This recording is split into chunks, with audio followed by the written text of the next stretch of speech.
Hi folks, this is Carmine Sabia for Explain America, and we're still covering a very sad and somber story of the Nashville shooting at a Christian school.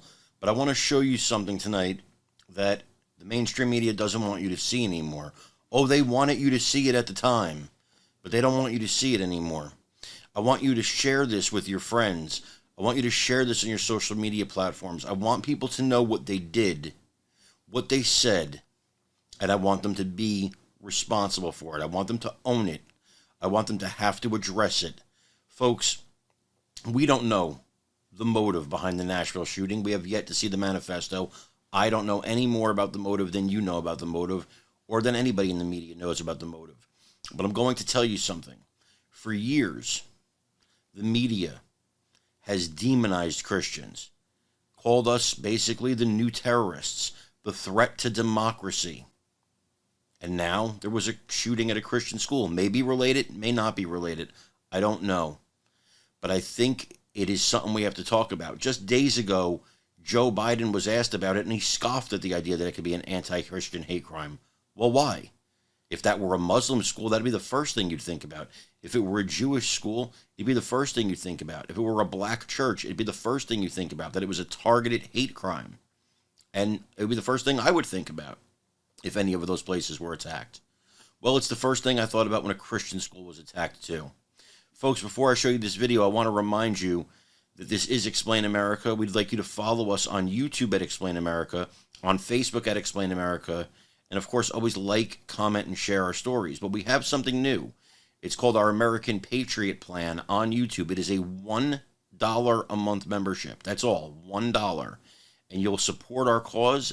We can keep making these great videos for you and tell you what the mainstream media doesn't want to tell you. You'll also get a lot of cool perks like emojis and fun things like that. So please, please sign up for that at our YouTube channel at Explain America. Now I'm going to show you the videos, folks, of what the mainstream media did and said, and they probably don't want you to see anymore. I'm here to warn you about a growing threat to the laws and values of the United States from a group of religious extremists and fanatics. No, I'm not referring to so-called jihadists or Islamists or to creeping Sharia. I'm referring to what I like to call the Christian Taliban, those Bible-thumping fundamentalists who are bent on theocratizing the US government.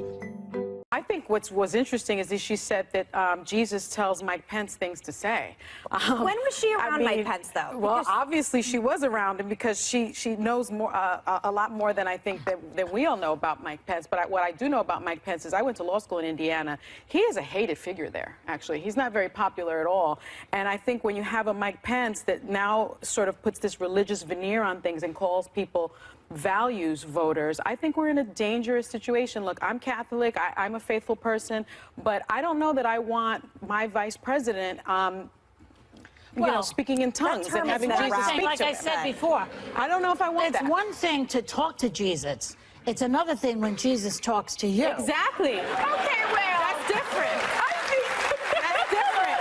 That's called mental illness, if I'm not correct. But I think, hearing voices. You know, Joy, as a Christian, that's just par for the course. You talk to Jesus, Jesus talks back. What concerns me is how long is the conversation but Jesus with is telling him to say things. I mean, but that's what I'm saying. You know, if you talking to, you know, because I asked Jesus for a parking space. Can he talk? My question is, can he talk to Mary Magdalene without his wife in the room? I don't know. I just think that does when everything is you are saying Jesus is. I think even in the Bible it says do all things in moderation. So anything that is too much is concerning. But do we want our politics served to us with a religious veneer? No. Sure, we find in all of our studies where we're looking at these things with national survey data, we find that when white Americans hear the language of Christian nationalism, when they hear that about Christian heritage and Christian values, they tend to think with nostalgia for a time where people like us, the right kind of people, had cultural and political influence. When, say, people of color, African Americans, for example, hear Christian nationalist language, they often think more aspirationally for in terms of accountability, the kind of nation that we've never quite lived up to our own values. And so we call white Christian nationalism this ideology that seeks to take back America for all lack of a better phrasing, white, ethnically white, racially white, traditional conservative Americans. Again, people like us, people like Marjorie Taylor Greene thinks. One of the strangest things about January the 6th for a lot of Americans was how many people in the pro-Trump crowd advertised their religious faith. And amid the violence, you could see people in skull masks carrying Bibles, flags that read, "Jesus is my savior, Trump is my president." Some people literally carried crosses to the Capitol and led prayer groups on that day. But what exactly is Christian nationalism? According to Christianity Today, it is a mass movement that believes the American nation is defined by being Christian and the government should keep it that way. But which Christianity are Christian nationalists actually talking about? It's not the love thy neighbor kind. After all, many scholars like Kelly J. Baker argue that the most dedicated Christian nationalists in America a century ago were the members of the Ku Klux Klan, who also marched on Congress in hopes of reclaiming the country for their white Christian vision. I would say it is pretty unbelievable, Dr. Butler. At this point, I call very little unbelievable. Here's the thing with DeSantis. It's not just rhetorical, right? It actually, this idea seeps into his governance. Talk me through that. Well, yeah, it seeps into his governance because the way he thinks about the world is that God has put him in that place to rule over Florida. And so when you see this, when he's against trans kids and the Don't Say Gay bill and all of this, this is part and parcel of what he sees his Christian nationalism to be. So when I saw that commercial, I just laughed because I was like, this is exactly who he thinks he is. He thinks that he has dominion over this earth and God has given it to him.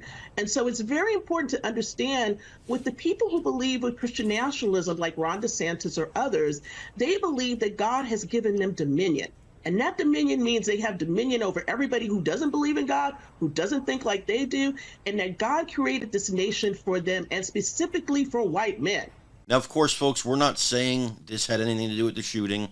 We're not saying they were radicalized by The View or MSNBC or CNN or any of those places. We don't know. But I'd like to read that manifesto, and I'm wondering if there's a reason we have not seen it yet. Time will tell, and when it does, there may be a lot of people who have explaining to do. Again, I'm Carmine Sabia. This is Explain America. We love you guys. God bless you. Take care, everybody.